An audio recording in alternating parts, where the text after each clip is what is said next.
All right, viewers and subscribers, welcome back to the channel. Thanks for tuning in again to another one here on the Coach's Desk. We appreciate you being here, and we are here, people, to give you an update, our final analysis of what took place at Champs 2025.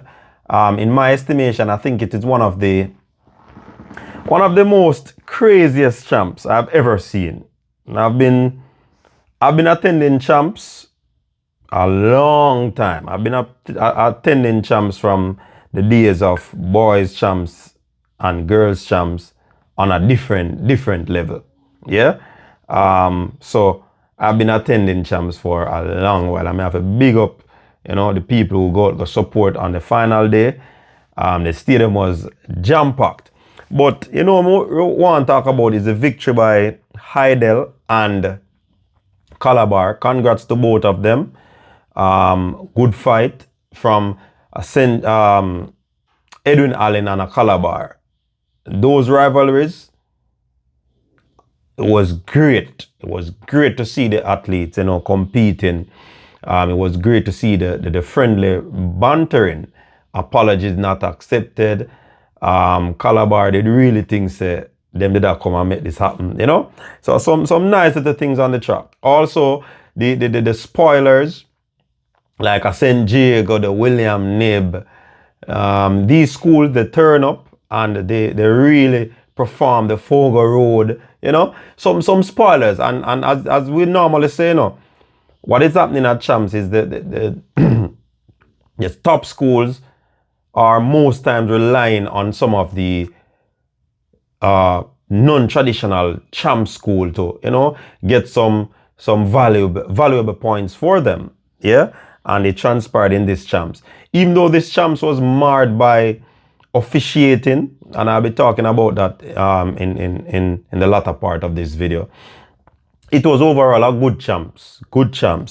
Hydel, have to give kudos to them. Whatever the coaching staff and the support staff is doing at that institution, they have been doing a fantastic job. And I have to say, congratulations to the team that is led by Corey Bennett. Yeah. They have been doing great. Awesome stuff. Even when you see like Hydel, they don't have numbers. They had about 40 girls. They got 20 something, approximately 23 gold medals. Trust me, that is commendable. They were out in several things, but they were in several as well. And it was the trajectory looked as if Omud had the advantage coming into the final day, but Omud never really showed that mettle, and Hydel really showed that mettle. One thing I saw the Hydel athletes or team doing was the fact that, and I saw it with Edwin Allen, so it's a comparison who wanted it the most. Edwin, class 3, the baton fell. They jump up, they scream, and they cried, hands covering their face. In class 4, Hydel dropped the baton. And that's the difference between a championship team than a team that is competing. The little girls, them took up the baton, passed the baton, and the girl finished the race. So instead of not getting no point, they scored. I'm not saying that that is the outcome of the championship or that cost Edwin the championship, but the fact that they did not roll over and cover their face like the Edwin Allen girls, it showed character, it showed mettle, it showed toughness. You get what I'm saying? So it's a big thing for me to be seeing the athletes doing that, and it showed who wanted it more. So the rivalry between Edwin and Hydel, it was back and forth. I loved it. That really sparked interest in champs, and the final day was great. The stadium was jammed. The fans came out and they got what they came for. Yeah. When you look on the boys' side, KC won. Congrats to KC, but their winning was marred by the fact that they didn't obey the quota rule. And me asking the question again, where was the checks and balance from Issa in that particular situation? And also, it is marred by the whole African thing because of seemingly as if these Africans might be looking on the older side, yeah. But congrats to them. Through that situation, they still came out and they stuck to their plan that they had, and they actually went on to win the championship. So big up to Kingston College. It was a fierce battle between them and Calabar. Calabar at one point threatened to withdraw. The KC man, they might use that now. Say, boy, them should have done so withdraw and save themselves the embarrassment, you know.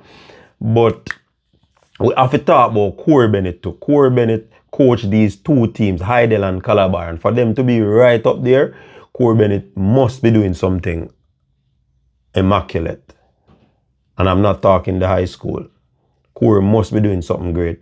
And over the years, he has produced some very good athletes. It's not the numbers, it's the quality. Edwin Allen, a lot of numbers. But Hydel, and when you look at Hydel too, you know, Hydel normally in these championships make the least amount of spills, you know. You see me I say? The least amount of spills. And you could see that they felt as if they are going to win this title. And they didn't buckle under the pressure. They continued to soar. You get to me I say, continue to push ahead. And that is tremendous and commendable on their part. You can coach the athletes who are great, you know, and they do very well according to their athletic ability. But when you see athletes pushing the desire to win, the desire to go forward, that is something you can't coach, you know. You have to big up to whatever system that they have. They're second hold on the title, you know, 23-25, out of nothing, pretty much. Hydel wasn't one of the favorite. Well, the favorite because of how they were short in areas. But the man them come out, the ladies them come out and them put on some stupendous performances. You see me I say? Yeah man, it was good man. So big up to the team. It was a back and forth between Calabar and KC. KC came out on top. You know, some fierce battles were there. Friendly banters as well.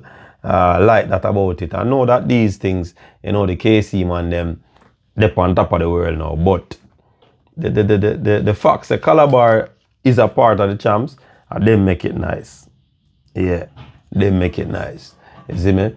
So, when you look at the overall champs thing, it was a good look. So we can give you the overall point standing.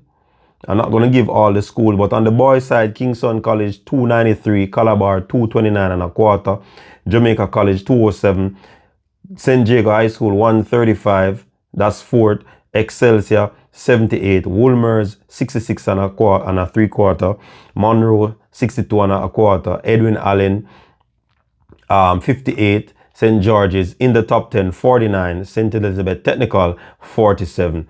We have to make note of Petersfield, they did well, William Knibb Memorial, School of Usain Bolt, they did well as well, you know, Titchfield showed the head, of course Belfield. So it was a very good performance on the part of these schools. When you look on the girls side, and for the boys 42 events, for the girls 46 events, Hydel 277, Edwin 266, Homewood 230 and a half, St. Jago 149, two St. Jago schools coming fourth there, Immaculate 100, Woolmers girls 90, Veer Technical 87 and a half, Excelsior High 72, St. Elizabeth 70, Alphonsus Davis, you know them are going things, they were 62 and they close off the top 10. St. Mary did a good job too. You know, they showed themselves. Fogar Road, they showed themselves as well.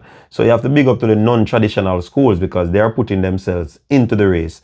And going forward, the champs is going to continue to be competitive because of this. One thing we want to highlight is the fact that the officiating was like a wave. You know, if you look on a transmitter, of sound coming through, you see the wave depending on the high pitch or the low pitch. So that was it for me in the officiating. I think it basically marred the whole championship. These performances in the last day really caught back onto things. I know people beating them about the retroactive Fall start. I think that has been done before. You can probably do further research on it. So they weren't wrong there. But my thing is that I've always been asking this question: how come it passed for the race to continue and they picked it up after? I know the system is there to pick it up after, but how you never see it from before? Yeah. Also, the fact that they dished out 2 red cards in one semi-final, that is also possible. That can be done. So they didn't err there. Um, it reached to a point where on the final day, as if a few people fall starting and they didn't. I think the pressure came to them. And when you look at the reaction time, it was very, very fast. So I think they allow the pressure to get to them. They should stand their ground where that is concerned. But to me, I think we had too many false starts. Some of the kids have to take the blame where that is concerned. So it's not totally or entirely on the starters. I know several persons want to say, yo, it's an international meet. We have to uphold international standard. Could it be a case where they relax the rule because it's a competition where it is governed by ISA? That could be looked into. But again, if you want the best product to go out there, remember this thing is watched from all walks of life. You know, a lot of people watch this event. People even come down from North America, Europe, and all of these places to watch champs. You get what I say? Yeah, man. My voice sound away because of champs though. It's the celebration and the whole euphoria. You get what I say? So it is one of those things that ISA probably have to look into, and the J3 people, them, how they go about moving forward. Because every year is like the officiating is highlighted, and this is about the kids. This is about the performances of the student athletes. You see me?